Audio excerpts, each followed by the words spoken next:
வணக்கம் நேயர்களே, ஆயுத எழுத்துக்கு உங்களை வரவேற்பது நான் கார்கே. தமிழக சட்டமன்றத்தில் இன்று மதுவிலக்கு தொடர்பான சட்ட திருத்தம் தாக்கலானது. இதில்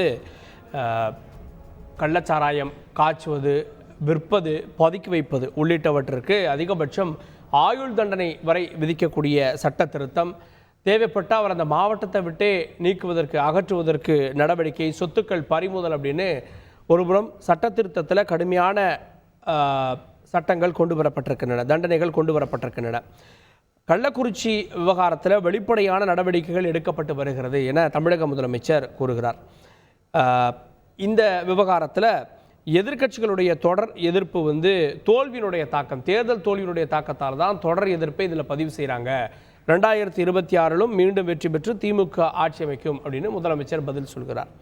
அதே நேரத்தில் மது விலக்குத்துறை அமைச்சர் பூரண மதுவிலக்கை கொண்டு வருவதற்கு அரசுக்கு முழு விருப்பம் இருக்கிறது, ஆனால் அதை உடனடியாக அமல்படுத்துவது சாத்தியமில்லை என்று அமைச்சர் குறிப்பிட்டிருக்கிறார். கடுமையாக்கப்பட்டிருக்கக்கூடிய சட்டங்கள் கள்ளச்சாராயத்தை ஒழிக்குமா அப்படின்னு விவாதிக்க இருக்கிறோம். சிறப்பு விருதுகளோடு விடுதலை சிறுத்தைகள் கட்சியுடைய துணை பொதுச் செயலாளர் திரு வன்னியரசு நிகழ்ச்சிக்கு அவரை வரவேற்கிறேன். அதேபோல திமுக செய்தி தொடர்பாளர் முன்னாள் சட்டமன்ற உறுப்பினர் திரு கோவை செல்வராஜ் அவரையும் நிகழ்ச்சிக்கு வரவேற்கிறேன். பாரதிய ஜனதா கட்சியிலிருந்து விவசாய அணியினுடைய மாநில செயலாளர், மாநில தலைவர் திரு ஜி.கே. நாகராஜ் அவரையும் நிகழ்ச்சிக்கு வரவேற்கிறேன். வழக்கறிஞர் திரு சேலம் மணிகண்டன் அவர்களும் இணைந்திருக்கிறார், அவரையும் நிகழ்ச்சிக்கு வரவேற்கிறேன். திரு சேலம் மணிகண்டன், கள்ளக்குறிச்சியில் வெளிப்படையான விசாரணை நடைபெற்று வருகிறது. காவல்துறையினர் வரை விசாரிக்கப்பட்டு வர்றாங்க. யாராவது கையூட்டு லஞ்சம் வாங்கியிருந்தால் அவர்களையும் விடுவதாக இல்லை. அதை தாண்டி சட்டங்கள் காலத்துக்கு ஏற்ப கடுமையாக்கப்பட்டு வருகிறது. இன்றைக்கு ஒருவர் இந்த விவகாரத்தில் கைது செய்யப்பட்ட ஆயுள் தண்டனை வரை விதிக்கப்படும் அப்படின்னு இந்த சட்டம் கடுமையாக்கப்பட்டிருக்கிறது. இதை தாண்டி அரசு என்ன செய்ய முடியும்னு நினைக்கிறேன்? தந்தி டிவி நேயர்களுக்கு வணக்கம். கார்கே, அதுக்கு முன்னாடி நான் ஒரு விஷயத்த சொல்லிட்டு போறேங்க. அதாவது நேற்று நடந்த பாராளுமன்ற கூட்டத்தில் பார்த்தீங்கன்னா நீட் தேர்வு வினாத்தாள் கசிவை பற்றி உடனடியாக பேசணும் அப்படின்னு திமுக சண்டை மாறுது மாடிச்சு. 0 அவரை ஒத்தி வச்சுட்டு அதை உடனடியாக பேசணும் அப்படின்னு ஸ்டாண்ட் எடுத்து அங்கே மத்திய அரசுக்கு எதிராக பெரிய போர்க்கொடி தூக்குனவங்க. அதே 63 பேரோட தாலி அருந்து போச்சு. அக்கா கனிமொழி பாஷையில் சொல்கிறதுனா 63 பேரோட தாலி அருந்து போன விஷயத்தை கொஞ்சம் பேசுங்கன்னு எதிர்க்கட்சி தலைவர் எடப்பாடி பழனிசாமி கேட்டப்ப 0 அவர், கேள்வி நேரம், இது மானிய கோரிக்கை, மானியம் இல்லாத கோரிக்கை அப்படின்னு அதை தூக்கி எறிஞ்சிட்டு எப்படி இரட்டை நிலைப்பாடோட இவங்க செயல்படுறாங்க அப்படிங்கறத மக்கள் புரிஞ்சுக்கணுங்க. முதல் நாள் விவாதிக்கப்பட்டதே, அதுக்கு முன்னாடியே எதிர்க்கட்சி தலைவர் வெளிநடப்பு செஞ்சுட்டாரு. சட்டமன்றத்துடைய முதல் நாள்ல அதை ஒத்தி வச்சுட்டு முழுவதுமா அதை பத்தி அறிக்கை தாக்கல் பண்ணுங்க, அதை பத்தி பேசுங்கன்னு எதிர்க்கட்சி தலைவரும் அதிமுகவும் கேட்டுக்கிட்டு அதுக்கு இவங்க ஒத்துக்காதனால தான் அவங்க வெளிநடப்பு பண்ணாங்க, மக்கள் மன்றத்தில் போய் சந்திச்சாங்க, உண்ணாவிரதம் இருந்தாங்கிறது தொடர் நிகழ்வுகள். அது போட்டுங்க.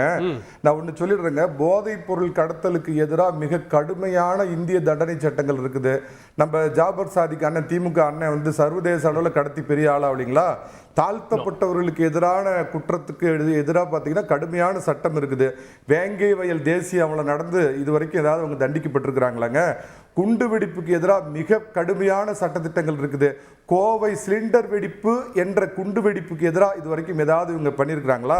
சாதிய கொலைகளுக்கு எதிரான கடுமையான சட்டம் தமிழ்நாட்டில் இருக்குது. மாணவர்களிடையே சாதிய கொலை நடந்தது, அதை ஏதாவது இவங்களால தடுக்க முடிஞ்சுதா? இயற்கை வளங்களை சுரண்டினால் கடும் தண்டனை அப்படின்னு சட்டம் இருக்குது. 4500 கோடி ரூபாய்க்கு மணலை திருடி இருக்கிறாங்கன்னு என்ஃபோர்ஸ்மெண்ட் இன்னைக்கு டிஜிபிக்கு லெட்டர் எழுதியிருக்கிறாங்க. பெண்களுக்கு எதிரான குற்றத்துக்கு கடுமையான தண்டனை உண்டுன்னு சட்டம் இருக்குது. ஆனா லேடி கான்ஸ்டபிளையே திமுக நிர்வாகி மொலஸ்டேஷன் பண்றாரு. என்ன சொல்ல வரணும் இதை மட்டும் சொல்ல அலோவ் பண்ணுங்க. ஒரே நிமிஷம், இவ்வளவு சொன்னீங்க. இதுல அதிமுக ஆட்சியில் எந்த தண்டனை வாங்கி கொடுத்தாங்க?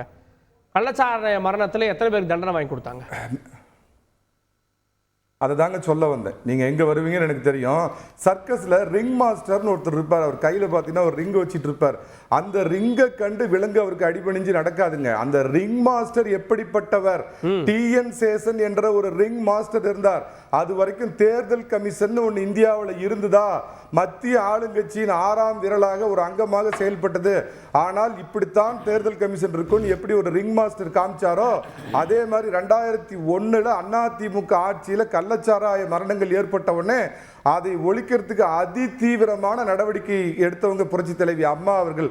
அதே மாதிரி அம்மா அவர்கள் ஆட்சிக்கு முன்னாடி கருணாநிதி ஆட்சி இருந்தப்ப பாத்தீங்க அப்படின்னு சொன்னா வீட்டை தொடர்ந்து கொள்ளையடிக்கிறது, முதியவர்களை கொண்டு போடுறது இந்த இது இருந்தது. ஆனா அதிமுக ஆட்சி 2011 வந்த உடனே அந்த குற்றவாளிகள் எல்லாம் 10 ஸ்டேட்டுக்கு ஓடி போயிட்டாங்க அப்படிங்கிறது. ஒரே நிமிஷம், பவாரியா கொலை எந்த ஆட்சியில் நடந்தது சார்? ஒரு எம்எல்ஏ அதுக்கப்புறம் என்ன மாதிரியான நடவடிக்கைகள்? அதுக்கப்புறம் ஒரு இல்லைங்க, அதுக்கப்புறம் ஒரு பவாரியா கொலை நடந்துச்சா? ஒரு ஆண்டுகளில் பாத்தீங்கன்னா 63 பேரோட தாலி எறிந்து போச்சு. ஒரு ஆண்டு 13 மாசத்துல 23 பேர் தாலி எறிச்சாங்க. அப்படியே பார்த்தா இருங்க, சர்வாதிகாரியாக மாறுவேன் சர்வாதிகாரியாக மாறுவேன் சொல்லி சார்லி சாப்பினா மாறி போன முதலமைச்சர் என்ன சர்வாதிகாரியா மாறினார்?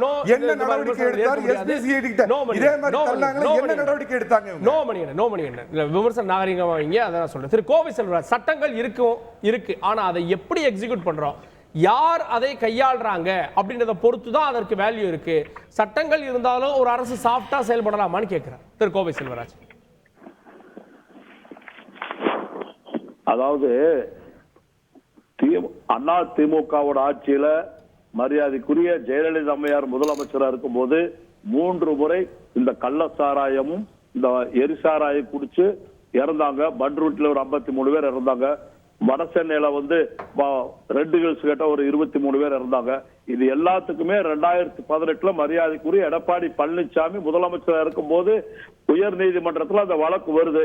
அந்த நேரத்தில் இவருடைய பொறுப்புல இருக்கக்கூடிய காவல்துறை அந்த நேரத்தில் முறையா அதுல வாதிட்டு அது சாட்சிகளை கொண்டு சேர்த்திருந்தாங்கன்னா அந்த 23 பேர் அந்த கள்ளசாராய குடிச்சு இறந்தவங்களுடைய சாவு காரணமானவங்களை விடுதலை ஆயிட்டாங்க சார். இவங்க முறையா அந்த சாட்சிகளை கூட்டிட்டு போய் அந்த இடத்துல நீதிமன்றத்துல, அதாவது நீதிமன்றத்துல நீதி அரசரே சொன்னார், இவ்வளவு கொடுமையாக இறந்தவர்களுக்கு தண்டனை வாங்கி கொடுக்காமல் தமிழ்நாடு காவல்துறை சாட்சிகளை கொடுக்கவில்லை, அதனால் விடுதலை செய்ய வேண்டியது வந்தது என்று அவரே தீர்ப்புல சொல்லியிருக்காரு.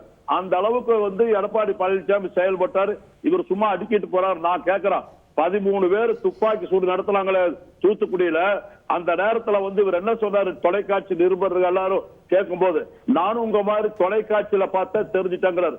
அந்த காவல்துறையை கையில வச்சுக்கிற ஒரு முதலமைச்சர் அந்த நேரத்துல அந்த மாதிரி ஒரு பதில் சொல்றானா அவருக்கு அந்த முதலமைச்சர் பதவிக்கான தகுதி இருக்கான்னு நல்லா யோசனை பண்ணி பாருங்க. ஒரு முதலமைச்சர் சொல்லலாமா காவல்துறை கையில வச்சிருக்கவரு? இவருடைய ஆட்சியில தானே தூத்துக்குடியில அப்பா மகனை 2 பேரும் கொண்டுட்டு போய் காவல்துறையில பயங்கரமா தாக்கி கொண்டாங்களே, அது எவ்வளவு பெரிய விசுவாச்சு? அது யாரு காரணம்? அதுக்கு ஒரு பொறுப்பெடுத்தாரா? ராஜினாமா செஞ்சாரா? இல்ல இவர் என்ன செஞ்சார் சொல்லுங்க. அது மட்டுமல்ல, ஒரு ஆட்டோல போற பொண்ணை பின்னால பைக்ல ஒருத்தன் இழுத்து வெளியே இழுத்து ரோட்ல போட்டு கொண்டானே, அந்த பொண்ணுடைய மானபங்கப்படுத்தினான, அதுக்கு என்ன எடப்பாடி பழனிசாமி அதுக்கு என்ன தண்டனை கொடுத்தாரு? என்ன நடவடிக்கை எடுத்தாரு?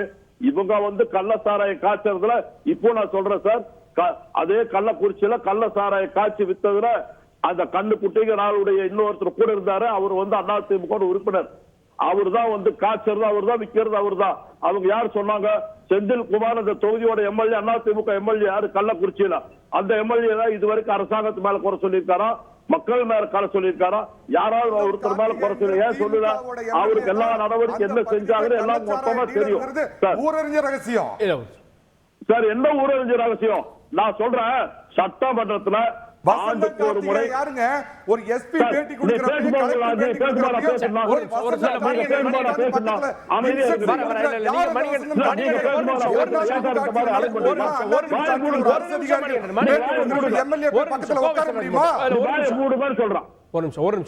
அதாவது சட்டமன்றத்துல ஒரு எதிர்கட்சியா இருக்கிற எம்எல்ஏக்கள் மக்கள் கிட்ட ஓட்டு வாங்கி ஜெயிச்சு வர்றீங்களா, வருஷத்துக்கு ஒரு முறை மானிய கோரிக்கையில பதில் சொல்லணும், தொகுதி மக்களுக்கு பேசணும், உள்ள போகணும். கள்ளக்குறிச்சி விஷயத்த முதல் நாள் பேச சொன்னார். சபாநாயகர் சொல்றாரு, இந்த அடுத்தது உங்களுக்கு எடுத்தா பேசுங்க, நான் விவாதிக்கலாம்னு சொல்லும் போது இவர் சும்மா சீன் போட்டுட்டு டிவிக்கு தொலைக்காட்சிகள் பத்திரிகைகள் செய்தி வர்றதுக்காக கருப்பு சட்டை போட்டு தினசரி ஒரு துக்கம் ஜவாதிக்கிற மாதிரி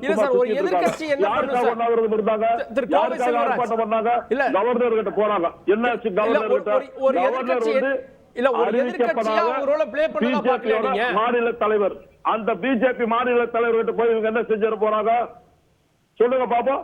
இவங்க என்ன செய்ய முடியும்? இல்ல இன்னைக்கு எடப்பாடி பழனிசாமி என்ன சொல்றாரு, எங்களுக்கு சட்டமன்றத்துக்குள்ள பேச அனுமதி மறுக்கப்படுது, யாரு வெளியேற்றப்படுறோம், சஸ்பெண்ட் செய்யப்படுறோம், நாங்க மக்கள் மன்றத்துல நியாயம் கேட்கிறோம், உண்ணாவிரதம் இருக்காரு சார். மக்களுக்கு இது கரெக்டா ஆகும்ல? இல்ல சட்டமன்றத்துக்குள்ள ஒரு விதிமுறை இருக்கு சார். எப்படின்னா முதல்ல கேள்வி பதில் எடுப்பாங்க, கேள்வி பதில் முடிஞ்சதுக்கு அப்புறம் 0 hours இருந்தா எடுப்பாங்க, எல்லாம் எடுப்பாங்க. இவரு போனதுமே எதையும் எடுக்கக்கூடாது, நான் பேசுறது மட்டும் எடுக்கணும். இவருக்காக சட்டத்தை மாத்த முடியாது சட்டமன்றத்துல. அதனால இவர் வேணும்னே இது போட்டது டிராமா. எந்த மக்களும் இவர் நம்பல. அதாவது இவருக்கு நம்பாதனால சார் 40 தொகுதியிலுமே 9 தொகுதியில டெபாசிட் போனாங்க. 13 தொகுதியில 3வது இடத்துக்கு போனாங்க. அப்புறம் இன்னுமே திருந்த வேண்டாமா? நான் சொல்றேன், அண்ணா மணிகண்டன் பேசுறாரு, பாவா அவர் பேசிட்டு அவர் பேசுறாங்க, அவங்க வச்சுக்குவாங்க, இல்லைன்னா அவர் வச்சுக்க மாட்டாங்க. அதனால அவர் பேசிட்டு போட்டோம். அதாவது இவர் பேசுறது எல்லாமே எடப்பாடி மாதிரியே பொய்யே பேசுறாரு. அதனால இதுக்கெல்லாம் கேவலமா இருக்குது பதில் சொல்றதுக்கு. அதனால விவரமாக நான் சொல்றேன், இந்த அரசு எடுக்கிற நடவடிக்கை கட்டாயம் இந்த கள்ளச்சாராயம் எரிசாராயம் காய்ச்சல் தடுக்க முடியும். கடுமையான நடவடிக்கை இந்தியாவிலேயே தமிழ்நாட்டில் அப்படின்றார் மணிகண்டன். இனி பாருங்க நடவடிக்கை காவல்துறையினர் மேல உட்பட நடவடிக்கை எடுக்கப்படுகிறது அப்படின்றார். காவல்துறை மட்டும் இல்ல சார், இந்த மாதிரி இனிமேல் யாரும் செய்யக்கூடாது சார். கடுமையான தண்டனை கொடுக்கிறாங்க. மணிகண்டன் சிறிய குறுக்கீடு மட்டும். மணிகண்டன் இல்ல யார் அரசியல் டிராமா பண்ணாங்கன்னு தெரியும். சட்டையை கிழிச்சுக்கிட்டு சட்டமன்றத்துல இருந்து வெளியே வந்து சீன் போட்டது மு.க. ஸ்டாலினா எடப்பாடி பழனிசாமி ஊருக்கு தெரியும். தானே கழுத்தெடுத்துக்கிட்டு செத்து போனாங்களா அப்படிங்கிற அளவுக்கு முன்னாள் அமைச்சர்கள் முடிச்சிடுறாருங்க. முன்னாள் அமைச்சர்கள் கொலை பண்ணது எந்த ஆட்சியில? தினகரன் 3 பேர் செத்து போனது எந்த ஆட்சியில? 40 பேர் லாக்அப் டெத் நடந்தது இந்த ஆட்சியோட அவலக்கேடு. தாமிரபரணி ஆத்துல கருணாநிதி ஆட்சியில போலீஸ் தடியடியில எத்தனை பேர் செத்து போனாங்க அப்படிங்கறதுல கோவை செல்வராஜுக்கு மறந்து போயிடுச்சு. உங்க அடுத்த நீங்க உங்களை விட சிறப்பா ஆட்சி பண்ணுவாங்கன்னு தானே உங்க ஸ்டாலினை கொண்டு வந்திருக்காங்க. ஒரு வருடத்துல 63 தாலி இருந்து போச்சு. எங்க போச்சு நம்ம அக்கா கனிமொழி அக்கா? இளம் விதவைகள் அதிகரித்து விட்டார்கள். உங்க முதலமைச்சர் தூத்துக்குடியில செத்தது மட்டுமல்ல, ஒரு 200 பேர் வந்து கொன்னாங்களே, அதே பண்ருட்டியில் நடந்ததுல 200 பேர் கண் பார்வை போச்சு சார். காரணம் எடப்பாடி தான் காரணம். இவங்க 2 பேர் மேல என்ன நடவடிக்கை எடுக்கணும்? அவரே சொல்லுங்க, எடுத்துடலாம். 63 தாலி ஏறுறதுக்கு ஸ்டாலின் தான் காரணம் சார். இந்த கல்லு கடையோ சாராய கடையை கொண்டு வந்தது எம்ஜிஆர் சார் 1981ல. 83ல பிராந்தி கடை கொண்டு வந்தாரு. 2003ல ஜெயலலிதா என்ன பண்ணாங்க?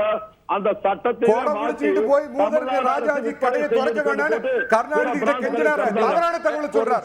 தமிழ்நாட்டுல பூரண முதலீட்டை எடுத்து சாராய கடை திறந்து கருணாநிதி அந்த கடையை திறக்காததா இத்தனை பிரச்சனை நடக்க கூடாது. நம்ம வரலாறு பேசணும்னா போயிட்டே இருக்கலாம்.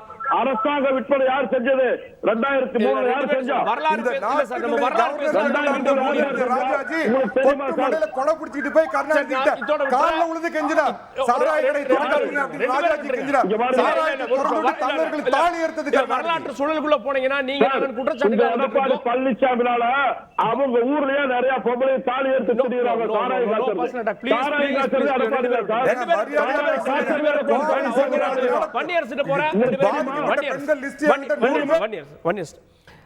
அண்ணாமலை சொல்றாரு இந்த மதுவிலக்கு திருத்த சட்டம் அப்படின்றது சிறந்த நகைச்சுவை அப்படின்ற. ஏன்னா ஏற்கனவே நம்ம பார்க்குறோம் சில சட்டங்கள் இருக்கு, சட்டங்கள் இருந்தாலும் குற்றச்செயல்கள் நடக்குது, கள்ளச்சாராயம் காய்ச்சப்படுது அப்படின்றத பார்க்குறோம். அதை நகைச்சுவை அப்படின்றாரு அண்ணாமலை. இல்லை, அதாவது இந்தியா முழுக்க சட்டங்கள் வந்து நடைமுறைப்படுத்துவதற்கு இருக்குது. இப்போ உதாரணத்துக்கு கோவில்களில் வந்து நீங்கள் வந்து குடமுழுக்கு செய்யும் பொழுது அதுக்கு பாதுகாப்பு செய்யணும் அப்படிங்கிறது ஒரு மிக முக்கியமான சட்டம் அது. ஆனால் மகாமகம் குளத்தில் வந்து ஜெயலலிதாவும் சசிகலாவும் குளித்த போது எத்தனை பேர் இறந்தாங்க, எத்தனை பேர் கொல்ல எல்லாருக்கும் தெரிஞ்சது தானே. அப்போ அந்த ஒரு குளிக்கிறதுக்கு குளிக்க போய் பார்த்தாங்களா, இல்லை குளிக்கிறதுல வந்து அதில் போய் இவங்க போய் இறங்கினாங்களா? அது எவ்வளோ நெருக்கடி, ஒரு கொலை, அதாவது அவ்வளோ பேரும் செத்தாங்க. ஒரு கொலை மாதிரி, அது சாதாரண விபத்து தான்.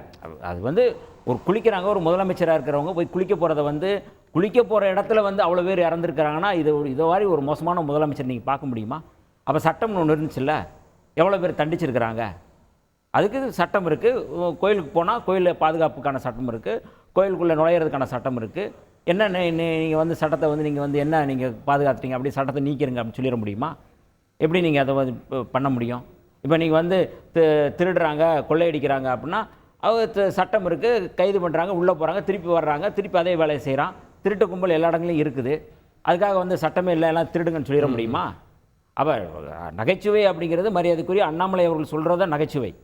நீங்கள் வந்து முழுக்க வந்து நீங்கள் வந்து எவ்வளோ பேர் நீங்கள் பார்க்குறீங்க, எவ்வளோ வந்து நீங்கள் வந்து இந்த வாரம் ஜூனியர் விடலில் வந்து 146 பேர் வந்து ரவுடிகள் லிஸ்ட்டை வந்து பாஜகவில் போட்டிருக்கிறாங்க. அதாவது அப்பட்டமாக போட்டிருக்கிறாங்க. நீங்கள் அப்போ ரவுடிகளை நீங்கள் ரவுடிகளை எப்படி நீங்கள் வந்து அதை வந்து கட்சியில் சேர்க்குறீங்க அப்படின்னு கேட்டால் சட்டத்தின் அடிப்படையில் நீங்கள் சேர்த்துருக்கீங்கன்னு சொல்ல முடியுமா? அப்போ ஒரு கள்ளக்குறிச்சி சம்பவம் மையப்படுத்தி ஒரு மிக முக்கியமாக பொதுமக்களுடைய கோரிக்கையை அல்லது பொதுமக்களை பாதுகாக்கக்கூடிய மிக முக்கியமான ஒரு நடவடிக்கையாக மாண்புமிகு முதல்வர் தளபதி ஸ்டாலின் அவர்கள் இந்த நடவடிக்கை எடுத்திருக்காரு. அது மட்டுமே போதுமானதானே இந்த கேள்வியுடைய ஏன் ஜோக்குன்றா இது மட்டுமே போதுமா? இது மட்டும் போதுமானதில்லை அப்படிங்கிறது விடுதலை சிறுத்தைகளுடைய கருத்து. இந்தியா முழுக்க முழு மதுவிலக்கு வேணும் அப்படிங்கிறது இந்தியா விடுதலை சிறுத்தைகளுடைய கருத்து. இந்த கருத்தை அவர் பிரதிபலிப்பாரா? ஏன் மோடிட்ட சொல்ல வேண்டியதானே? முழு மதுவிலக்கு வேணுங்க, நீங்கள் அங்கே போட்டிங்கன்னா இங்கே வந்து ஒன்றும் பண்ண முடியாதுங்க, ஒரே நாடு தானே சொல்கிறீங்க, ஒரே இந்தியா தானே சொல்கிறீங்க, நீங்கள் எல்லாத்தையும் நீங்கள் வந்து சரி பண்ணிடலாம்னு சொல்லலாம்ல. அப்போ முழுமையான தீர்வு சர்வரோக நிவாரணி அப்படின்னா முழு மதுவிலக்கு இதுதான். அப்போ நீங்கள் இது இல்லாமல் வேறு என்ன செய்ய முடியும் அப்படிங்கிற கேள்வி இருக்குல்ல. அப்போ ஒரு சட்ட திருத்தம் கொண்டு வராங்க. மாநில அளவில் மதுவிலக்கு, படிப்படியாக மதுவிலக்குன்ற அந்த கான்செப்டும் இருக்குல்ல. இல்லை, அதைத்தான் வந்து முதலமைச்சர் தான் தெளிவுபடுத்துகிறாரு. நீங்கள் வந்து படிப்படியாக நாங்கள் குறைப்போம், 2016 நாங்கள் கொடுத்த அந்த தேர்தல் அறிக்கையின் அடிப்படையில் நாங்கள் கொஞ்சம் கொஞ்சமாக குறைப்போம் அப்படின்னு சொல்கிறாங்க. கடந்த 2 ஆண்டுகளுக்கு முன்பு 500 கடைகளை எடுத்திருக்கிறாங்க, 500 கடைகளை வந்து அகற்றியிருக்கிறாங்க அப்படிங்கிற லிஸ்ட்டும் இருக்குது. அப்போ ஒரு அரசு மிக பொறுப்போடு மக்களை பாதுகாக்கக்கூடிய இடங்களில் நாங்கள் வந்து இந்த மாதிரியான ஒரு சட்ட திருத்தத்தை கொண்டு வந்திருக்கோம். ஆயுள் தண்டனை 10 லட்சம் நாங்கள் போடுறோம், அவங்க சொத்துக்களை நாங்கள் ஜப்தி பண்ணுறோம், நீங்கள் அவங்களுக்கு வந்து எந்த இடத்துலையும் வந்து பொதுமக்கள்கிட்ட அவங்களை அந்நியப்படுத்துறதுக்கு அவங்கள விளக்குறோம். இது எல்லாமே வந்து ஒரு மிக முக்கியமாக அச்சுறுத்துறது அப்படிங்கிறத தாண்டி ஒரு பொறுப்போடு முதல்வர் நடந்துக்கிறது, பொறுப்போடு ஒரு திமுக அரசு நடந்துக்கிறது அப்படின்னா இதுக்கு வந்து நீங்கள் வந்து பதில் சொல்லணும். நீங்கள் சட்டசபையில் இருந்து எடப்பாடி பழனிசாமி அவர்கள் எதிர்க்கட்சி தலைவர், ஒரு ஆக்கப்பூர்வமான தலைவர், நீங்கள் அவர் வந்து என்ன பண்ணணும், இருந்து இது குறித்து நீங்கள் விவாதிக்கலாம். நீங்கள் இதில் வந்து இன்னும் கூடுதலாக நீங்கள் அழுத்தம் கொடுங்க, தூக்கு தண்டனை கூட கொடுங்க அப்படின்னு அவர் பேசலாம். அது அவருடைய உரிமை. அது நீங்கள் பேசாமல் அவையை விட்டு நீங்கள் ஓடினீங்கன்னா உங்களுக்கு என்ன பொறுப்பு இருக்குன்னு கேட்குறேன். நான் என்ன கேட்குறேன், வெளிநடப்பு பண்ணாங்க, விவாதிக்கணும்னு கோரினாங்க, அதுக்கப்புறம் சஸ்பெண்டே செய்யப்பட்டாங்கல்ல. நான் இந்த கேள்வியை கேட்டேன்னா சஸ்பெண்ட் செய்தது யாருன்னு கேட்பேன். என்னுடைய கேள்வி சிபிஐ விசாரணை வேணும்னு கேட்குறாரு. சிபிஐ விசாரணை வேணும் அப்படிங்கிறத வந்து நீங்கள் யார் முடிவு பண்ண வேண்டியது இருக்குது? முதல்வர் முடிவு பண்ண வேண்டியது இருக்குது. சிபிஐ ஏற்கனவே எத்தனை வழக்குகளில் வந்து சும்மா ஒன்றுமே செய்யாமல் இருந்திருக்கு, வழக்கு இன்னும் நிலுவையில் இருக்குது. உயர்நீதிமன்ற வழக்கறிஞர் சங்கரசுப்புடைய மகன் சதீஷ் அவருடைய படுகொலை, அந்த படுகொலை வந்து யார் செஞ்சாங்க அப்படிங்கிறது சிபிஐ தான் விசாரித்தது. என்னத்தை வந்து நீங்கள் வந்து செஞ்சுட்டாங்க, என்ன கண்டுபிடிச்சிருக்கிறாங்க சிபிஐ? ஏன் தமிழ்நாட்டில் ராமஜெயம் படுகொலையில் வந்து நீங்கள் சிபிஐ விசாரணை செஞ்சா இல்லையா? எவ்வளோ எந்த ஒரு நூலளவு போணுச்சா, நகர்ந்துச்சா? இப்போ கடைசியில் என்ன பண்ணுச்சு? இப்போ திருப்பி சிபிசிஐடியே விசாரிக்குது. அப்போ இல்லை இது என்னன்னா, ஒரு பொறுப்புள்ள ஒரு எதிர்க்கட்சி அந்த பொறுப்பை தட்டி கழிச்சிட்டு வெறும் ஸ்டண்ட் பண்ணுறது, அரசியல் பண்ணுறதுக்கு அல்லது லாவணி பண்ணுறதுக்கு ஏதாவது செய்யணும். ஒரு நாள் நான் கேட்குறேன், உண்ணாவிரதம் சொன்னார். ஒரு நாள் உண்ணாவிரதம்னா சிபிஐ விசாரணை ஒத்துக்கிட்டாங்களா? உண்ணாவிரதத்தை எதுக்கு நிறுத்துறாங்க? உண்ணாவிரத்தை தொடர வேண்டியதானே? ஏன் வந்து நீங்கள் வந்து அந்த கோரிக்கை நிறைவேறிடுச்சா? அப்போ இது ஒரு நாடகம், அரசியல் நாடகம். கேட்போம் நான் திரு ஜி.கே. நாகராஜ் அவர்கள்ட்ட. இது வந்து ஒரு மாநில அரசு சட்டத்தை கடுமையாக்குது, கொண்டு வருது. சட்டம் தெரிஞ்ச ஒருவர், காவல்துறை முன்னாள் அதிகாரி, அவரே வந்து இதெல்லாம் ஜோக் அப்படின்னா அது அரசியலுக்கான பார்வை இல்லையா? அது அரசியல் பண்றாரான்னு கேள்வி வராதா?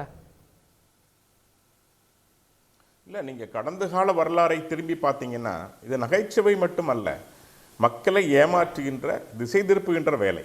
நாங்கள் ஒரு சட்டத்தை போட்டுட்டோம், அதனால் வந்து இதெல்லாம் சரியாயிடுச்சு அப்படிங்கிற மாதிரி ஒரு சப்பக்கட்டு அப்படி தான் சொல்லணும். ஏன்னா ஓமந்தூர் ரெட்டியார் அவர்கள் முதலமைச்சர் இருந்த பொழுது அவர்கிட்ட சொல்கிறாங்க மதுவை கொண்டு வரணும், கடையை திறக்கணும்னு சொன்னப்போ அவர் சொன்னது, அரசுக்கு வருமானம் 17 கோடி ஆண்டுக்கு, ஆனால் மக்களுக்கு பாதிப்பு பல ஆயிரம் கோடி, நான் அனுமதிக்க மாட்டேன்னு சொன்னார்.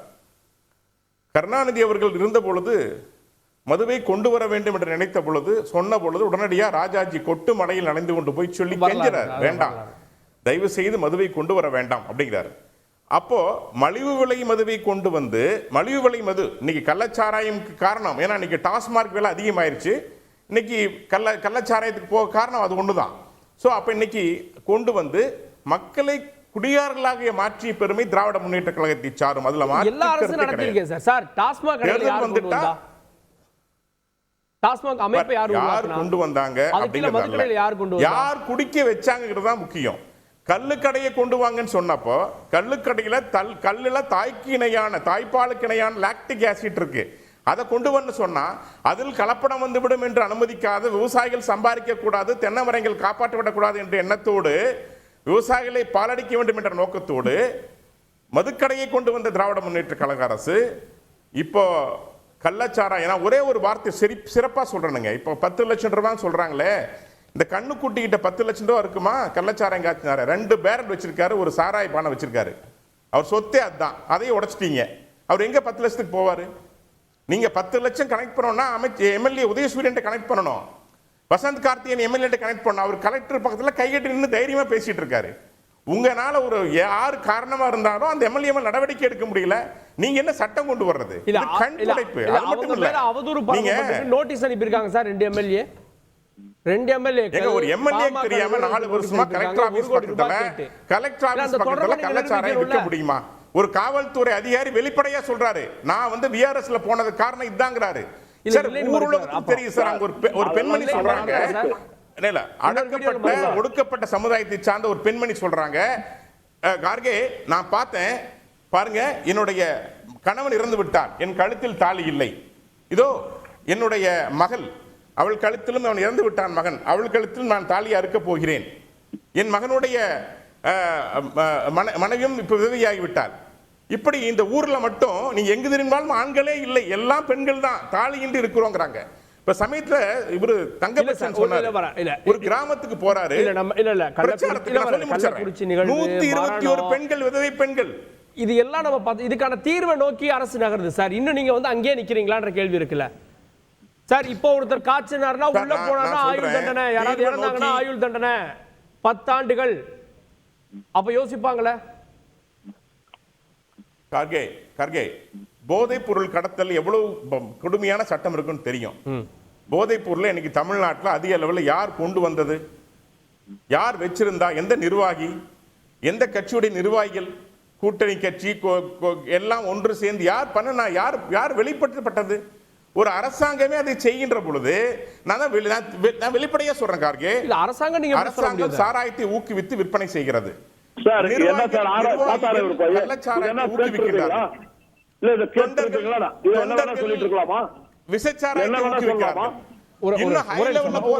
போதைப் பொருளை ஊக்குவிக்கின்றார்கள், விற்பனை செய்கிறார்கள். இதுதான் ஒட்டுமொத்த திமுக அரசு. இவர்கள் இதை நம்பித்தான் அரசாங்கத்தை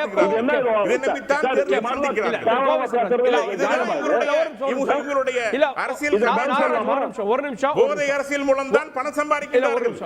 அரசு வந்து டாஸ்மாக் அவர் சொன்னார், மணிகண்டன் சொன்னாரு, 5000 கோடி கனிம வள கொள்ளை. இல்ல அதுக்கு பதில் வாங்கிட்டு வந்துரு சார். மக்களை மட்டும் கொல்லல, மனித வளத்தை கொல்லல, அதுக்கு பதில் வாங்கிட்டு இயற்கையை சுரண்டி விற்கிறார்கள். 5000 கோடி மணல், கருங்கல், செங்கல் எதெல்லாம் கிடைக்குதோ அத்தனையும் வெளிமாநிலத்துக்கு போகுது. என்ன சொல்ல வர்றது கார்கே? நெஞ்சு பதறது. இது சொல்றதுக்கு வேற வார்த்தைகள் இல்ல. ஒட்டுமொத்தமாக தமிழகத்தை, தமிழக மனித இனத்தை, மனித வளத்தை சூறையாடி கொண்டிருக்கிறது திமுக. அதுக்கு மட்டும் போதைப் பொருள் மட்டும் நான் சொல்றேன். எங்களுடைய தலைவர் வந்து 2022 நாடாளுமன்றத்தில் கேள்வி எழுப்புறாரு. அதாவது வந்து மே மாதத்தில் அதானியினுடைய துறைமுகத்தில் ரூபாய் 500 கோடி மதிப்புள்ள 56 கிலோ எடை கொண்ட கோக்கைன் போதைப் பொருட்கள் முந்த்ரா துறைமுகத்து வழியாக வந்திருக்கு. இது எப்படி வந்தது? அரசுக்கு தெரியாமல் இல்லை அரசு வந்து இதை வந்து அனுமதிக்குதா அப்படின்னு கேட்டபோது விசாரிக்கிறோம்னு சொல்லி சொல்கிறாங்க. அதுக்கடுத்து வந்து நீங்கள் வந்து அதுக்கடுத்து ஜூலை 12ஆம் தேதி ரூபாய் 350 கோடி மதிப்பிலான 70 கிலோ ஹெராயின் போதைப் பொருள் அதே முந்த்ரா துறைமுகத்தில், இது யார்? மோடியுடைய நண்பர் அதானி, பிஸ்னஸ் நண்பர், அவர் துறைமுகத்திலிருந்து இது வருது. இது நாடாளுமன்றத்தில் எங்களுடைய தலைவர் அவர்கள் எழுப்பிய கேள்விக்கு அவங்க சொன்னது என்ன அப்படின்னா, நாங்கள் அதில் பறிமுதல் செய்தது காவல்துறை. அதுதாங்க இங்கே தமிழ்நாட்டில் கூட அரவிந்தன் ஐபிஎஸ் வந்து அவர் வந்து இந்த போதைப்பொருள் தடுப்பு பிரிவில் இருக்கிறாரு. ஆஸ்திரேலியாவிலேருந்து பார்சல் வந்திருக்கு அப்படின்னு சொல்லி இங்கே வந்திருக்கு சொல்கிறாரு. அப்போ இது ஆஸ்திரேலியாவிலேருந்து வந்து வெளிநாட்டிலேருந்து வருதுன்னா யார் தடுக்கணும்? ஒன்றிய அரசு தடுக்கணும். அப்போ ஒன்றிய அரசு இந்த போதைப் பொருளெல்லாம் உள்ள அனுமதிக்கிறதுக்கு போதைப் பொருளை ஒன்றிய அரசே, மோடி அரசே, பாஜக அரசே விற்பனை செய்வதற்கு, அதில் பணம் பரட்டுவதற்கு, இல்லை அதில் வந்து பணத்தை வந்து கொள்ளையடிப்பதற்கு முந்திரா அதானியுடைய துறைமுகத்தை பயன்படுத்துது அப்படின்னா, இந்த இந்தியா முழுக்க போதைப் பொருளை கொண்டு வந்தது மோடியா இல்ல பாஜகவா இல்ல அதானி அப்படிங்கிற கேள்வியை நாடாளுமன்றத்தில் எங்களுடைய தலைவர் அவர்கள் வச்ச கேள்வி. இதுக்கு இதுவரை பதில் சொல்லல. அப்ப கொள்ளை கும்பலும் மது இல்ல கேளுங்க, மது, போதை இந்த எல்லாத்தையும் ஒட்டுமொத்தமா துறைமுகத்திலிருந்து, அதானியுடைய துறைமுகத்திலிருந்து வருது அப்படின்னா இதை தடுக்க வேண்டிய பொறுப்பு யார்கிட்ட இருக்கு? பெரிய பொறுப்பு யார்கிட்ட கேக்குறீங்க? திரு கோவை சொல்றது மதுவிலக்கு துறைன்னு ஒரு துறை இருக்கு, ஆனா டாஸ்மாக் அது கீழே தான் இறங்குது. அதுவே முரண் இல்லையா? அதை தான் சொல்றாங்க அரசு சாராய விக்குதுன்னு சொல்றாங்க. அதாவது நண்பர் நாகராஜ் சொன்னார் இல்லையா, 1974 பிப்ரவரி 3ஆம் தேதி அவர் வந்து மரியாதைக்குரிய ராஜாஜி அவர்கள் வந்து முதலமைச்சராக இருக்கக்கூடிய தலைவர் கலைஞர் அவர்களை சந்திச்சு மதுவிலக்கு கொண்டு வாங்கன்னு சொல்லும் போது அவருக்கு மரியாதை கொடுத்து என்ன செஞ்சார்? அவரு 1974 பூரண மதுவிலக்கு கொண்டு வந்ததே தலைவர் கலைஞர். அவர் சும்மா பொய்யா பேசிட்டு இருக்கிறார். அதாவது என்ன செஞ்சார்னா 1973 30ஆம் தேதி ஜூன் மாசம் கள்ளுக்கடைகளை வந்து மூடினார். அதே வருஷம் செப்டம்பர் 1ஆம் தேதி ஒரே நாள்ல மூட முடியாது, அதுக்காக ஒரே நாள்ல செப்டம்பர் 1ஆம் தேதி 1974 சாராய கடையில மூடினார். ராஜாஜி அவர்கள் என்ன சொன்னார் மறைவுக்கு முன்னாடி? என்னுடைய மரியாதைக்குரிய நண்பர் கலைஞர் அவர்கள் என்னுடைய வார்த்தையை கேட்டு எனக்காக கள்ளுக்கடையை சாராய கடை மூடினாரு, அதுக்கு நன்றி. மதுவிலக்கு தடை சட்டத்தை கொண்டு வந்ததுக்கு நன்றினார். கள்ளுக்கடை வந்து கொண்டு வந்ததும் விவசாயிகளுக்காக முதலமைச்சராக இருந்தக்கூடிய கலைஞர் தான் கொண்டு வந்தாரு. அதே கள்ளுக்கடையை மூணுனதும் அவர் தான் கொண்டு வந்தார். அதுக்கப்புறமா கொண்டு வந்தது 1981 எம்ஜிஆர் அவர்கள் என்ன பண்ணாரு? கள்ளுக்கடை சாராய கடை ரெண்டும் ஒன்னா கொண்டு வந்து அந்த கட்சிக்காரர்கள் பூரா வியாபாரம் பண்றதுக்கு நாடு முழுக்க அவங்களுக்கே கடைகளை கொடுத்தாரு. அதுக்கப்புறம் 83 பிராந்தி கடைகளையும் கொடுத்தாரு அவங்களுக்கு. இதுதான் வரலாறு. அது தெரியாம அவர் பேசிட்டு இருக்காரு. நான் இப்போ கேட்கிறேன், 2023 அங்க கொச்சியில ஆர்பர்ல 23,000 கோடி, துறைமுகத்திலையும் காலிக்கட்ல வந்து 13,000 கோடிக்கும் ஒரு 2,500 கோடிக்கு ஒரு மாசம் கழிச்சோ போதை பொருள் பிடிச்சாங்களே, இந்தியா முழுவதும் பிடிச்சாங்களே. தேர்தலுக்கு ஒரு மாசத்துக்கு முன்னாடி பாகிஸ்தான்ல இருந்து 7 பேர் கொண்டு வந்து குஜராத்ல கோர்ட்ல பிடிச்சாங்களே. இதுக்கெல்லாம் வந்து யாரு? உள்துறை அமைச்சர் இந்தியா முழுவதும் அவ்வளவு தீவிரமா கண்காணிக்கிறவர் ஏன் கொண்டு வர்றதை இந்தியாவுடைய எல்லையிலேயே தடுக்கல? அப்ப இவங்க பரவாயில்லைத்தானே செய்யறாங்க. போதை பொருள் இந்தியாவுக்குள்ள கொண்டு வர்றாங்கன்னா அது என்ன தமிழ்நாடுங்கிற ஒரு மாநிலம் உள்ள கொண்டு வர்றதுக்கு அனுமதி கொடுத்தது யாரு? பாரதிய ஜனதா கட்சி பணம் வாங்கிட்டு தேர்தல் நிதி வாங்கிட்டு கொடுத்தாங்க. அதுல போய் வெக்கம் இல்லாம அவர் பேசுறாரு. அதை விட கேவலமா இருக்கு எனக்கு சொல்றது. இது மட்டும் இல்ல, இனி ஒன்று சொல்ற கேளுங்க. அதாவது இந்தியா முழுவதுல வந்து இந்த கள்ள சாராய எரிசாராய சார் ஒரு நிமிஷம் ஒரு 15 நிமிஷம் பேச விடுறேன், கை நீட்டிட்டு இருக்கிறீங்க. அதாவது கள்ள சாராய எரிசாராயத்தை வந்து குடிச்சு மகாத்மா காந்தி பிறந்த ஊர் குஜராத்ல மட்டும் 2018 குஜராத்ல 26 பேர் செத்தாங்க. அதுக்கப்புறம் 2022 42 பேர் செத்தாங்க குடிச்சு. இது அவர் இல்ல மறுக்கிறாரா? என்னாச்சாங்க? எதுக்கு மதுவிலக்கு? மகாத்மா காந்தி ஊர்ல வந்து லைசன்ஸ் வாங்கிட்டு பீரு குடிக்கலாம், மது குடிக்கலாம்னு சொல்றீங்க. கள்ள சாராய காய்ச்சலுக்கு எப்படி உங்க முதலமைச்சர் அனுபவிச்சாரு? ஏன் அந்த ஊருடைய பிரதமர் அது பொறுப்பெடுத்தாரா? கர்நாடகாவில் 2019 எடியூரப்பா முதலமைச்சர் இருக்கும்போது 112 பேர் செத்தாங்களே, அதுக்கு பிஜேபி தான் கவர்மெண்ட் இருந்தது. பதில் சொல்லுங்க. அஸ்ஸாம்ல வந்து 36 பேர் 101 பேர் செத்தாங்க 2022. அதுக்கு பதில் சொல்லுங்க. உத்தரப்பிரதேசத்துல 3 தடவை, ஒரு தடவை 103 பேர், 97 பேர், 106 பேர், 3 தடவை 2021 22 மட்டும் இருந்திருக்கிறாங்க கள்ள சாராயம் குடிச்சு ஒட்டுக்கா. அதுக்கு என்ன பதில் சொல்ல போறாரு அவரு? நாடு முழுவதும் பிஜேபி ஆளுகிற மாநிலங்கள்ல கோவாவில 3 முன்னாள் எம்பி வந்து பிஜேபி எம்பி பிரான்ச் கடை வச்சிருக்காங்க, பிரான்ச் கம்பெனி தலைவருக்கிறாங்க சார். பாண்டிச்சேரியில 7 பேர் சார், கர்நாடகாவில் 6 பேர் சார், மகாராஷ்டிராவில் 3 பேர், மொத்தம் 24 பேர் பிஜேபி கட்சியுடைய முன்னாள் எம்பிகள் இன்னாள் எம்பி எல்லாரும் சேர்ந்து மது கம்பெனி வச்சிருக்காங்களா? அந்த நாகராஜ் இல்லைன்னு சொல்றாரா? என்ன சார் அவர் பேசுறாரு? பிஜேபி கட்சி இனிமேல் எல்லாம் வந்து போன 2014 வரைக்கும் சர்வாதிகாரமா செயல்பட்டீங்க இல்லையா, அந்த மாதிரி இனிமேல் செயல்பட முடியாது. அதுக்கு தான் வந்து எதிர்கட்சிய மக்கள் தெளிவா தேர்ந்தெடுத்துக்கிறாங்க. உங்க ஆட்டத்தை அடக்குவாங்க. இந்த மைனாரிட்டி அரசாங்கம் 2024 வீட்டுக்கு போயிடும். அமலாக்கத்துறை என்ன சார் நிரூபிச்சிருக்கு? 125 கேஸ் 10 வருஷத்துக்கு அமலாக்கத்துறைக்கு ஒப்படைச்சிருக்காங்க அரசியல்வாதி மேல. அதுல வந்து இவங்க கட்சியில சேர்ந்துட்டா அவன் எந்த தப்பு பண்ணாதவன், இவங்களோட எதிர்த்தா அவங்க மேல கேஸ் போடுவாங்க. மணல் எல்லாம் யாரு திருடல ஒண்ணு கிடையாது. யாரு பார்த்தது? இவர் போய் அளந்தாங்களா? பார்த்தாங்களா? அமலாக்கத்துறை என்ன கடவுளா சார் சொல்றதுக்கு? அமலாக்கத்துறை எந்த கேஸ்ல சார் நிரூபிச்சிருக்கு? சேலம் மணியன் அவர்கள்ட்ட மதுவிலக்கு வேணும் அப்படின்றப்போ இந்த மாதிரியான மரணங்கள் நிகழ்கிறப்போல எல்லா காலகட்டத்திலையும் சொல்லப்படுகிறது, சில கடைகள் குறைக்கப்படுகிறது, மேலும் திறக்கப்படுகிறது. 2016 படிப்படியாக மதுவிலக்கு அப்படின்னு அதிமுக சொன்னது. அதிமுக ஆட்சியில் முழுசாக நிறைவேற்றினா இன்னைக்கு மதுவே இருந்திருக்காது, மதுக்கடைகள் இருந்திருக்காதுல்ல. கார்கே, அதுக்கு முன்னாடி அண்ணன் கோவை செல்வராஜ் கேட்ட ஒரு இதுக்கு நான் சொல்லிட்டு உங்க கேள்விக்கு வரேங்க. தமிழகத்தை சுற்றி மது என்ற நெருப்பு கொழுந்து விட்டு எரியும் போது தமிழகம் மட்டும் கற்பூரமா இருக்க முடியாதுன்னு சாராய கடையை திறந்ததுக்கு நியாயம் பேசிட்டு கடையை திறந்து விட்டு ஒரு கருணாநிதிங்கிறது வரலாறு. அதை மாத்திட்டு அவர் என்னென்னமோ அவர் பாட்டுக்கு சொல்றாரு, ராஜாஜிக்காக அவர் விட்டாரா என்னென்னமோ வரலாற்று திரிவுகள்லாம் அவர் சொல்லிட்டு இருக்காருங்க. அண்ணா கோவை செல்வராஜன் பாராட்டுற அந்த பிஜேபிக்காரங்க யார் சாராயால இந்தியா முழுக்க வச்சிருக்காங்கன்னு சூப்பரா இஷ்டப்பட்டீங்க. தமிழ்நாட்டில் எனக்கு தெரிஞ்சு ஜெகத் ரட்சகரும் டிஆர் பாலு தவிர எனக்கு வேற பேர் தெரியல. ஏடிஎம்கே காரங்க யாராவது வச்சிருந்தாங்க, யாராவது அந்த பேரையும் சொன்னீங்கன்னா பரவாயில்ல. நீங்க சொல்ற பிஜேபி காரனால இருக்கா? இல்ல டிஆர் பாலு கண்மொழியா ஒத்துக்கிட்டாங்க. இதுல குறுக்க பூதாதீங்க. நீங்க நிரூபிக்க முடியுமா? ஜெகத் ரட்சகன் சாராயால வச்சிருக்காரு, ஊர் உலகத்துக்கே தெரியும். டிஆர் பாலு வச்சுட்டு அந்த ஊர் மக்களே டிஆர் பாலு சாராயால எதிராக போராடுறாங்கிறது வரலாறு.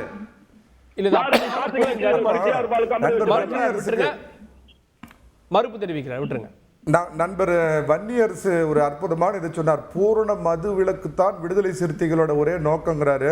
ரொம்ப சந்தோஷம். இந்த 10 கோடி 15 கோடி கம்யூனிஸ்ட் தான் பக்கத்தில் கேரளாவில் 3 விதமான சாராயம், பிராந்தி, சாராயம், கல்லுக்கடை 3ஐயும் திறந்து வச்சிருக்கிறாங்க. இவங்க தான் எல்லாம் கூட்டாளிங்க ஆட்சியில் அங்கே முதல்ல சொல்லி அங்கே பூரண மது விலக்கு கொண்டு வரதுக்கு வன்னியரசு கொஞ்சம் ஹெல்ப் பண்ணாருன்னா பரவாயில்ல. எடப்பாடி பழனிசாமி அவர்கள் உண்ணாவிரத நாடகம் நடத்தினார்னு சொன்னாருங்க வன்னியரசு. 1.5 லட்சம் தமிழர்களை கொன்றொழித்தப்ப காலையில் டிஃபனுக்கு மத்தியான சாப்பாட்டுக்கு நடுவில் கருணாநிதி நடத்தினார் உண்ணாவிரத நாடகம். அந்த மாதிரி நடத்தல. தமிழ்நாட்டில் இலங்கைக்கு எதிராக கம்பு சுத்திட்டு ராஜபக்சே அரக்கு மாளிகையில் போய் வயிறு முட்டை சாப்பிட்டுட்டு பரிசு பொருள் வாங்கிட்டு வந்தார் திருமாவளவன். அந்த மாதிரிலாம் நாடகம் எடப்பாடி பழனிசாமி பண்ணல. சிபிஐ என்ன கிழிச்சுதுன்னு கேட்டாரு. உங்க சிபிசிஐடி என்ன கிழிச்சுது? இதே இந்த வேங்கை வயலுக்கு போட்டு எத்தனை நாள் ஆச்சு? உங்க திராவிட மாடல் போலீஸ் சிபிசிஐடி ஏதாவது கிழிக்க முடிஞ்சதா? இப்ப 23 தாலி ஒரு வருஷத்துக்கு முன்னாடி அருந்து போச்சு. அதுக்கு உங்க சிபிசிஐடி ஏதாவது பண்ணுச்சா?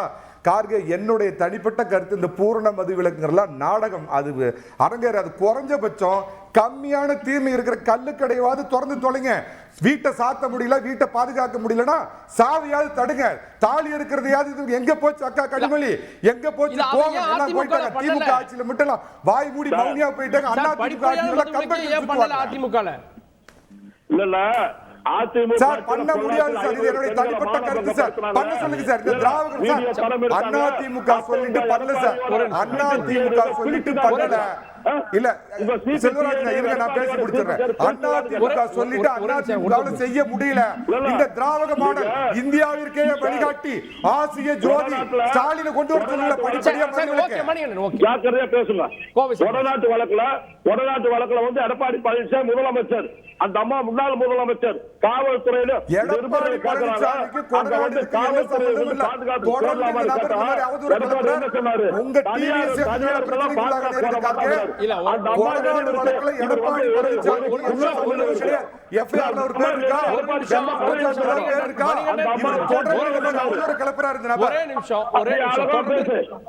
நீ அவதூறு பேசாத.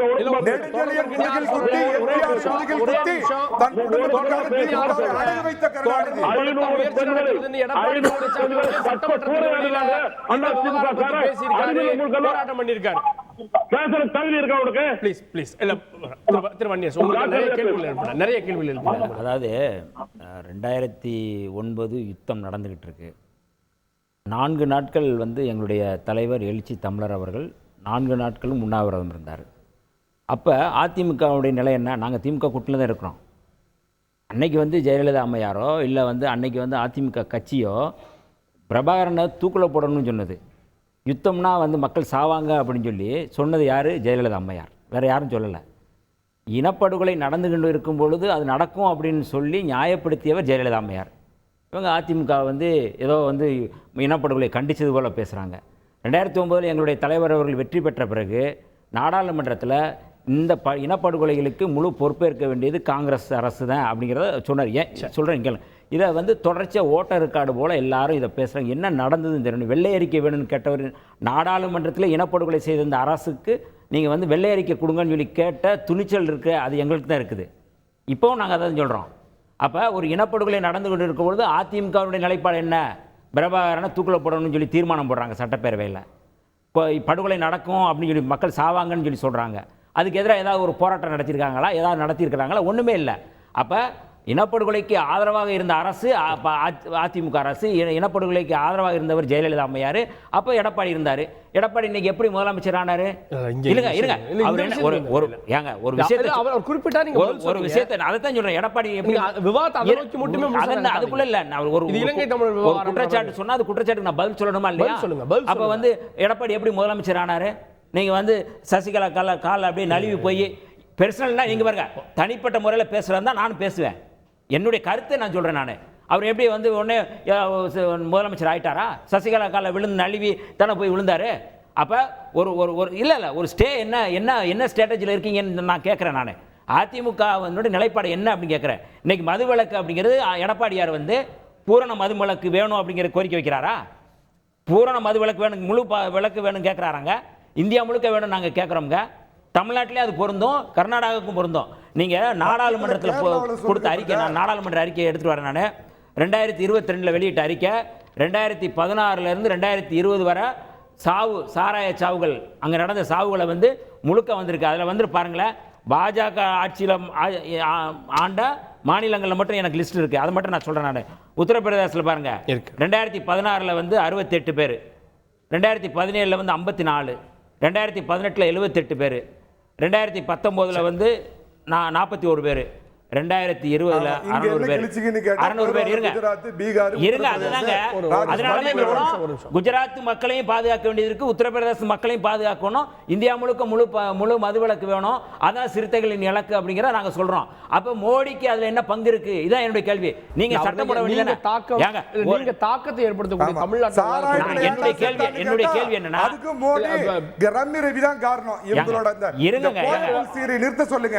சாராயத்துல சேர்த்து தாலி எடுத்து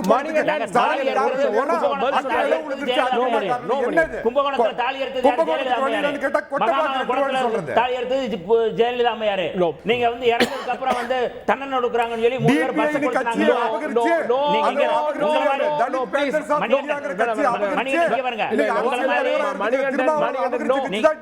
மணிகண்டன் இங்க பாருங்க, நீங்க பேசும்போது அமைதியா நான் கேட்டுட்டு இதுக்கு பதில் சொல்றேன். ஒரு நாகரிகத்தோடு நீங்கள் பேசுங்க. வழக்கறிஞர் ஒரு நாகரிகத்தை கற்றுக்கணும்னா விடுதலை சிறுத்தைகள் அலுவலகத்துக்கு வாங்க, உங்களுக்கு நாகரிகத்தை நான் கற்றுக் கொடுக்குறோம். இந்த மாதிரிலாம் நீங்கள் வந்து அநாகரிகம் பேசுகிற போது நிறுத்துங்க. நான் கேட்ட கேள்வி பதில் சொல்லுங்க. நாகரிகத்தை கற்றுக்கணும்னா நீங்கள் விடுதலை சிறுத்தைகள் அலுவலகத்துக்கு வாங்க, நான் கற்றுறோம். நான் கேட்ட கேள்விக்கு பதில் சொல்லுங்க. நான் என்னுடைய கேள்வி என்னன்னா, முழு மதுவிலக்கு அப்படிங்கிறத எங்களுடைய நிலைப்பாடு. அப்போ அந்த நிலைப்பாட்டை நாங்கள் வந்து தமிழ்நாட்டில் திமுக கூட்டணியில் இருந்துகிட்டு அதை நாங்க நடத்த சொல்லி போராட்டத்தை நடத்தோம். மதுவிலக்கு எல்லாமே ஸ்டேட் சப்ஜெக்ட் இருங்க. என்னங்க அப்ப கொண்டு வரலாம். அப்ப அது இல்ல, ஒரு ஸ்டேட் நினைச்சாலும் முடியும். குஜராத்ல எப்படி முடிஞ்சு, பீகார்ல எப்படி முடிஞ்சுங்க முடியும் அப்படிங்கிறது ரெண்டாவது. ஏன் ஒரே நாடு நீங்க வந்து சொல்றீங்களா, இந்து ராஷ்டிரம் சொல்றீங்களா, ஒரே மொழின்னு சொல்றீங்களா, இந்தி மொழி சொல்றீங்களா, இனிமே வந்து இந்தியா முழுக்க எங்குமே இருக்காது நீங்க சொல்லுங்க. அதுக்கு மீறி நடத்துனாங்கன்னா அதுக்கு பேசுங்க. கேப்போம். திரு ஜி கே நாடு முழுவதும் கொண்டு வந்துட்டா பிரச்சனையே இல்லை. குஜராத்லயோ கள்ளச்சாராயம் இருக்கு, மரணங்கள் நிகழ்ந்திருக்கு. பீகார்ல மதுவிலக்கு இருக்கு, இருந்தாலும் கள்ளச்சாராய மரணங்கள் நிகழ்ந்திருக்கு. உத்தரப்பிரதேசத்துல மதுக்கடையும் இருக்கு, கள்ளச்சாராய மரணங்கள் இருக்கு. முரணா இல்லையா? கார்கே, முதல்ல அண்ணன் செல்வராஜ் அவர்கள் கேட்டாங்க, கருணாநிதி அவர்கள் வந்து மதுக்கடையை மூடுனாங்க. மலிவு விலை மதுவை கொண்டு வந்து மக்களை குடிக்க வைத்து பழக்கி விட்டு பின்பு கடையை மூடி என்ன பயன்? நீ குடிக்க வச்சு பழக்கிட்டீங்க, அப்புறம் எப்படி மக்களை மாற்ற முடியும்? ஸோ அந்த பெருமணியை செய்தது திமுக, அதுல மாற்றிக்கிறது கிடையாது. அதை அண்ணன் ஒத்துக்குவார் நினைக்கிறேன். ஒண்ணு. ரெண்டாவது, நம்முடைய வன்னியரசு அவர்கள் சொல்றாங்க, மாநில சுயாட்சி குறித்து பேசுற நீங்க சாதிவாரி கணக்கெடுப்பு எடுக்க மாட்டீங்க, ஏன்னா அது உங்களுக்கு என்னன்னு தெரியல, அது என்ன காரணம். ஒண்ணு. சரி, நீங்க தமிழ்நாட்டு கொண்டு வாங்களே சார். நீங்க சொன்னீங்கல்ல, உங்களுடைய கூட்டணி கட்சி தலைவர் சொன்னாரு, ஒரு சொட்டு மது கூட அனுமதிக்க மாட்டேன்னு சொன்னாரா இல்லையா? உங்க அம்மையார் கனிமொழி சொன்னாங்க, தாலி அறுத்து கிடக்குன்னு சொன்னாங்களா இல்லையா? நீங்க தமிழ்நாட்டுக்கு இம்ப்ளிமெண்ட் பண்ணுங்க சார். நீங்க முன்னுதாரணமா இருங்க. நான் சொல்றது தமிழ்நாட்டில் குடிக்கின்ற ஒரு விஷயத்தை ப்ரோமோட் பண்றது அரசாங்கம், அதான் பிரச்சனை. இல்ல அண்ணாமலை குடிக்கிறது உரிமை குடிப்பாங்க, ஆனா குடி குடி என்று குடிக்க வைக்கிறது.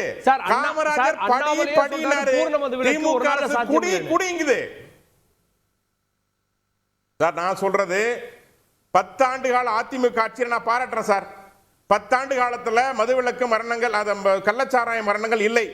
கொரோனா சமயத்தில் மதுக்கடைகள் முழுமையாக மூடப்பட்டிருந்தது, முழுமையாக மூடப்பட்டிருந்தது கொரோனா சமயத்தில். நான் அது அப்போ ஏன் உங்களால மதுவிலக்கு கொண்டு வர முடியாது? கொரோனா சமயத்தில் குடிக்காம இருந்த மக்களால ஏன் இப்ப கொண்டு வர முடியாது? பட் நீங்க ப்ரோமோட் பண்றீங்க. நீங்க வந்து இத கேட்ட யூபி போறது, இத கேட்ட நீங்க யூபி பின்தங்கிய மாநிலம், பீகார் பின்தங்கிய மாநிலம், எல்லா இடத்துலயும் இருக்கும். ஆனா ஒரு அரசே ப்ரோமோட் பண்றது, ஒரு கட்சி நிர்வாகிகள் ப்ரோமோட் பண்றது. நான் உதாரணம் சொல்றேன் பாருங்க. கடந்த முறை மரக்காணத்துல யாரு வந்து மெத்தனால் வித்தாங்களோ அதே ஆட்கள் தான் கள்ளக்குறிச்சிக்கு சப்ளை பண்ணிருக்கார். சோ அதே மீண்டும் தொடர்கிறது. அது மட்டும் இல்ல, நீங்க உன்ன பாத்தீங்கன்னா இன்னைக்கு இடைத்தரகர்களாக இருப்பது யாருன்னு கேட்டீங்கன்னா எல்லாரும் திமுக கட்சியை சார்ந்தவர்கள், திமுகவோட தொடர்பு. என்ன அர்த்தம் இது? அண்ணன் சொன்னா கோச்சுக்கிறாரு. நான் சொல்றேன், இப்ப தயவு செய்து மக்களுடைய மீது அக்கறையோடு வாருங்கள். நான் வன்னியர் சொல்றாரு, நான் பாதிக்கப்பட்ட மக்கள், நீங்கள் எந்த மக்களை தூக்கி பிடிக்கணும் ஆசைப்படுறீங்களோ, எந்த மக்கள் வாழ்வாதாரத்துக்காக நீங்க மேல ஆசைப்படுறீங்களோ அந்த மக்கள் அதிகம் பாதிக்கப்பட்டிருக்கிறார்கள். நான் அதான் சொல்றேன். நீங்க ஐயோ நாங்க வந்து நான் அப்படி சொல்லல, தயவு செய்து புரிஞ்சுக்கங்க. நான் சொல்றது அதிகமாக பாதிக்கப்படுகிற மக்கள் அன்றாடம் காட்சியில் அவர்கிட்ட ஒண்ணு இல்லை, இழப்பதற்கு உயிர் மட்டும் தான் இருக்கிறது. அதை காப்பாற்ற நீங்க தயவு செய்து பதவிக்காக இந்த இனத்தை அழிக்காதீர்கள், மனித வளத்தை அழிக்காதீர்கள். இதான் நான் கேட்கிறேன். யார் இடத்தை அழிக்கல, நாடு முழுவதும் பிஜேபி ஆள்ற மாநிலத்துல போய் மதுவில கொண்டு வாங்க, எல்லா கடையும் மூடுங்க. இங்க என்ன கர்நாடகாவில் உங்க ஆட்சி இருக்கும்போது என்ன செஞ்சாங்க? என்ன செஞ்சாங்க சொல்லுங்க. பாண்டிச்சேரியில் யாருடைய ஆட்சி? பிஜேபி கூட்டணி ஆட்சி தானே. பக்கத்து மாநிலம் போய் மூடி போட்டு வாங்க பார்க்கலாம், முடியுமான்னு பாப்போம். சார் நான் தமிழ்நாட்டை பத்தி நண்பரே, தமிழ்நாட்டை பத்தி பேசுறோம். நீங்க தமிழ்நாட்டை பத்தி பேசுங்க. கள்ளச்சாராயம் தமிழ்நாட்டுல வந்து யார் சார் கொண்டு வந்தா? நீங்க தமிழ்நாட்டுக்கு வந்து மதுவை விக்கிறது அரசாங்கமே விக்கும்னு சொன்னாங்க. அது யார் கொண்டு வந்தா? அதை கேட்க முடியும் உங்களால? கள்ள உறவு இருக்கிறதால உங்களால கேட்க முடியாது சார். மது விற்பது வேற. நீங்க எவ்வளவு டார்கெட்? 50000 கோடி டார்கெட். காவல்துறை அதிகாரி 50000 கோடி டார்கெட் வச்சிருக்காங்க. இப்போ அவருடைய யாருன்னு கேக்குறாரு சார். இது அரசு கொண்டு வந்து அமெரிக்கால போய் அவர் வந்து வாலண்டரி ரிட்டையர்மெண்ட்ல போயிருக்காரு. அவரை போய் நீங்க வந்து பயந்துட்டு போயிட சொல்லி அவர் சொன்னார், அண்ணாமலை மேல கேஸ் போடுவோம்னு சொல்லியிருக்காரு. நீங்க வந்து அண்ணாமலை வாயை திறக்கல. சொன்னார். இதை விட கேவலம் என்ன சார் இருக்கு? ஏன் சார் இப்படி எல்லாம் பொய் பித்தலாட்டமே பேசுறீங்க? பிஜேபி பொய் பித்தலாட்டமா? அப்படின்னா நீங்களும் அதே மாதிரி இருக்கலாமா? ஒரே நிமிஷம் இறுதிக்கு ஆரம்பிச்சார். இந்த சட்டங்கள் என்ன விளைவை கொடுக்கும்? ஒரே வரி திரு கோவை செல்வராஜ் இருந்து ஆரம்பிச்சார். கோவை செல்வராஜ், அதாவது இந்த சட்டம், அதாவது சார் அந்த மக்கள் கள்ளக்குறிச்சியில இந்த சம்பவம் நடக்கக்கூடாதுங்கிறதுல எல்லாருக்கும் உடன்பாடுதான். அது ஒண்ணு இனிமேல் இப்படி நடக்கக்கூடாதுங்கிறதுக்காக தான் ஒரு கடுமையான சட்டம் 1937 சட்டத்திலேயே 7 ஆண்டுகள் ஒருத்தருக்கு தண்டனை கொடுக்கலாம் உச்சப்பட்டு இருந்தது. அத வந்து தண்டனையை வந்து ஆயுள் தண்டனையை கொடுத்தா பயந்துட்டு ஒழுங்கா இருப்பாங்கிறதுக்காக அது காய்ச்சக்கூடாது, இந்த மாதிரி தவறு பண்ணக்கூடாது அரசாங்கம் சொல்லுது. அதுல வந்து இன்னைக்கு அந்த கிராமத்து மக்கள், இந்த பாதித்த மக்கள் மருத்துவமனையில சிறப்பான சிகிச்சை கொடுத்தாங்கன்னு சொல்றாங்க. அதிகாரிகள் வந்து சிறப்பா பண்ண, எந்த இடத்துலயாவது எந்த ஒரு மக்களாவது அரசு மீது யாராவது மேல குறை சொல்லியிருக்காங்களா? எதுவும் சொல்ல. அதனால இது அரசியலுக்காக வீம்புக்காக பேசிட்டு இருக்காங்க. அதனால இது பத்தி கவலையே இல்ல. நாங்க மக்களுக்காக செயல்படுறோம். 2019 39 தொகுதி ஜெயிச்சோம், 2024 40 ஜெயிச்சிருக்கோம். 2026 எங்களுடைய லட்சியம் 230. நிச்சயம் 200 தொகுதி ஜெயிப்போம். இந்த எந்த கட்சியுமே டெபாசிட் எல்லாம் போடுவாங்க. அவ்வளவுதான். ஒரே வரி சார், புது குற்றச்சாட்டுகள் வேண்டாம். அதாவதுங்க, தமிழகத்திலேயே இந்த மாதிரி சாவு உழுதுன்னு கேட்டா உத்தரப்பிரதேசம், பீகார்னு போறது இவங்க பாணி. சாத்தான்கள் ஆட்சி செய்தால் பிணம் தின்னும் சாத்திரங்கள் அப்படிங்கிற மாதிரி இந்த சனாதானத்தை அழிப்போம் ஒழிப்போன்னு கம்பு சுத்துறதெல்லாம் விட்டுட்டு கள்ளச்சாராயத்தில் உழுவுற தாலி உழுவுதுல அருந்து போய் அந்த தாலியை காப்பாற்றுங்கள் முதல்வரே. அதாவது இந்தியா முழுக்க எவ்வளவு மக்கள் இருக்கிறாங்க, எவ்வளோ பேர் இறந்துருக்கிறாங்கங்கிறது லிஸ்ட் இருக்குது. அப்போ இந்தியாவுக்கு ஆள்ற மோடிக்கு அதில் ஒரு பொறுப்பு இருக்குது. அப்போ இந்தியாவை ஆள்ற மோடி வந்து இதில் வந்து நழுவி விட்டு நீங்கள் தமிழ்நாட்டில் வந்து நீங்கள் பண்ணிக்கோங்க, அங்கே பண்ணிக்கோங்க, இங்கே பண்ணிக்கோங்கன்னு சொல்கிறது வந்து ஒரு ஏமாற்று வேலை தான். இப்போ சனாதனம் அப்படின்றது வந்து இந்துத்துவத்தினுடைய ஒரு கோர முகமாக நாங்கள் சொல்கிறோம். அது ஒரு தனி கோட்பாடு, அது தனி, இது தனி. சனாதனத்தை இதுலேயும் சேர்க்கணும்னா சனாதனத்தை பற்றி பேசணும்னா நம்ம வந்து சொல்லலாம். எத்தனை சங்கராச்சாரியர்கள், எத்தனை பார்ப்பனர்கள் வந்து குடிக்கிறாங்க, எவ்வளோ பேர் தண்ணி அடிக்கிறாங்க. இல்லை இருங்கங்க, நான் என்ன சொல்கிறேன், சனாதனத்தை பற்றி அவர் பேசுகிறதுனால நான் சொல்கிறேன். சனாதன டாபிக்கே போகாதீங்க. அதனால நான் என்ன சொல்கிறேன்னா, இப்போ இந்த மாதிரியான செயல்பாடுகளுக்கு ஒரு பொறுப்பு வேண்டும், ஒரு கூட்டு பொறுப்பு வேணும். அந்த கூட்டு பொறுப்போடு நாங்கள் பேசுகிறோம். இப்போ இங்கே தமிழ்நாட்டில் வந்து நாங்கள் கூட்டணியில் இருந்தால் கூட முழு மதுவிலக்கு கேட்குறோம். அந்த முழு மதுவிலக்கை நீங்கள் வந்து எடப்பாடி பேச முடியுமா, அண்ணாமலை பேச முடியுமா? இவர் அண்ணன் சொல்கிறார், இறந்தவங்க கூட ஒரு சமூகத்தை சேர்ந்தவங்க நாகராஜனை சொல்கிறாரு. அவர் வந்து ஒரு சாதி சங்கம் நடத்திட்டு பிஜேபியில் போய் சேர்ந்துருக்கிறாரு. அப்போ சாதி புத்தி தானே இருக்கும் அதில். நாகராஜ் இறுதி கருத்து ஒரே வரி. திரும்ப சொல்றேன், தயவு செய்து விடுதலை சிறுத்தை கட்சிகள் நீங்க உங்களை வந்து ஒரு அடக்கப்பட்ட மக்களுடைய தமிழ்நாட்டுக்கு போராடிட்டு ஒரு அடையாளமா சொல்லிட்டு இருக்கீங்க. தயவு செய்து ஒரு இனத்தை முழுமையாக அழிக்காதீர்கள். திரும்ப நீங்க தயவு செய்து ஒரு இனத்தை, ஒரு மனித குலத்தை நீங்க அழிக்காதீர்கள். ஒரு திமுக கூட்டணி போய் நீங்க பேப்பர் திறந்து பாருங்க. பேசுறோம், தமிழ்நாட்டு மக்களுக்காக பேசுறோம், தமிழ்நாட்டு உரிமைகளுக்காக பேசுறோம். உங்களுடைய நீங்க சாதி சங்கம் நடத்திட்டு இருந்தீங்க, அதனால உங்களுக்கு சாதி அங்க இருக்கிற மக்கள் அங்க இருக்கிற மக்கள் யாருங்க? தமிழ்நாட்டு மக்கள் இல்லையா? இந்த சமுதாயத்துக்கு நீங்க ஒரு சாதி புத்தி நிறுத்துங்க. பெரிய மனித குல அழிவை நோக்கி சென்று கொண்டிருக்கிறது. கேவலமான சாதி புத்தி நீங்க தயவு செய்து செய்யாதீங்க. உங்க கேவலமான சாதி புத்தி நிறுத்துங்க. உங்க கட்சியோட நன்மைக்காக உங்களுடைய 2 எம்எல்ஏக்கள் எம்பிக்களுக்காக இந்த நாட்டை கெடுக்காதீர்கள் சொல்றேன் நான். நீங்க போனீங்க மக்களோட அழிக்காதீர்கள் சொல்றேன். இறுதி கருத்து எடுத்துக்கிறேன். நீங்க பண்ற பாவம் அது. மிகப்பெரிய பாவம். இந்தியாவுடைய பாவம் செய்யறது மோடி. மோடினால இந்த நாட்டுல வந்து இந்தியாவுல மிக மோசமான பின்விளைவுகள் நடக்குது. மோடி வந்து ஒரு பயங்கரவாதின்னு சொன்னது யாரு? நம்முடைய கூட்டாளி அப்படிப்பட்ட பயங்கரவாதி இந்த நாட்டை ஆண்டுட்டு இருக்காரு. ப்ளீஸ் ஒரே ஒரு வரி மட்டும் இறுதி நேரத்தில் இருக்கும். ஒரே ஒரு அதாவது இல்ல இது வந்து நம்ம வந்து இப்ப இந்த நேரத்துல வந்து ஜாதி சங்கத்துக்கோ சண்டைக்கோ போக வேண்டியதுல பாதிக்கப்பட்ட மக்களை காப்பாற்றணும். அண்ணன் வந்து நாகராஜன் விடுதலை சிறுத்தைகளை மட்டும் சொல்றாரு. பிஜேபி தமிழ்நாட்டில் கொடி கட்டி பறக்குதா? பிஜேபி பஞ்சாயத்து பிரசிடண்ட் கூட ஜெயிக்க முடியாது எப்பவுமே. அதனால அதை பத்தி எல்லாம் நீ கவலைப்படாதீங்க. தமிழ்நாட்டை பொறுத்தவரைக்கும் 2021 வரைக்கும் 11 வருஷம் அதிமுக ஆட்சியில எடப்பாடி பழனிசாமி, ஜெயலலிதா அம்மையார் மதுவிலக்கே கொண்டு வரல. அப்ப குடிச்சிட்டு இருந்தாங்களா? இந்த கட்சிக்காரர் குடிக்க வேண்டாம் சொல்லுங்க பாப்போம். அதுக்கு தகுதியே இல்ல அந்த கட்சி. இதை பத்தி பேசுறதுக்கே தகுதி இல்லாத கட்சி அதிமுக. ஒரே ஒரு வரி மட்டும் மணிகண்டன், ஒரே வரி தான். அதாவது வன்னியரசு பிரதமரை பத்தி ஒண்ணு சொன்னாருங்க. நான் அதே மாதிரி சொல்றேன். ஜோசப் ஸ்டாலின் நாட்டுக்கு கேடு, மு.க. ஸ்டாலின் தமிழ்நாட்டுக்கு கேடு. அதாவது ஒரு தனி நபரை சொல்றாரு. நான் சொன்னது சந்திரபாபு நாயுடு மோடியை பயங்கரவாதி.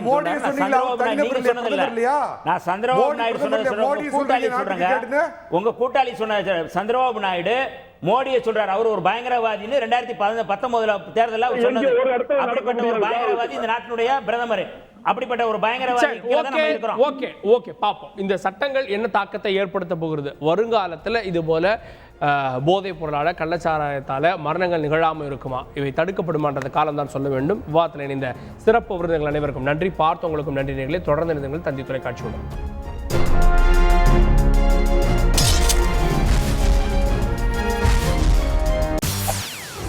செய்திகளை உடனுக்குடன் தெரிந்து கொள்ள உடனே சப்ஸ்கிரைப் பண்ணுங்க.